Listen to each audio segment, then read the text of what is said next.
ইয়া রাসূলুল্লাহ, কিয়ামতের জন্য আমার কোনো কিছু আমল নাই, কিয়ামতের জন্য আমার কোনো নেকি নাই, কিয়ামতের জন্য আমি কিছু প্রস্তুত গ্রহণ করে রাখতে পারি না ইয়া রাসূলুল্লাহ।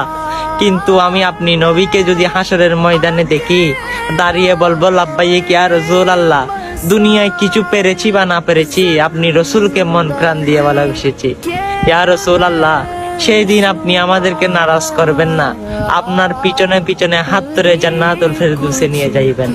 অবশ্যই আমার ভাইদেরকে আমি বলতে চাই, কাঁদতে হলে রসুলের জন্য কাঁদুন, চোখের ফুটার পানি ফেলতে চাইলে আমার রসুলের জন্য ফেলুন।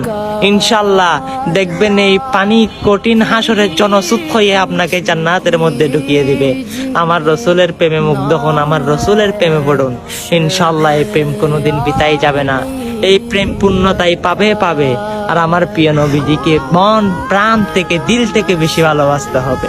আর যারা যারা আমার রসুলের সম্মান শুনতে পছন্দ করেন, তারাই ভিডিওটা শেয়ার দিয়ে অন্য ও আমার নবীর উম্মতের কাছে আপনি ভিডিওটা পাঠিয়ে দিবেন। আমিন।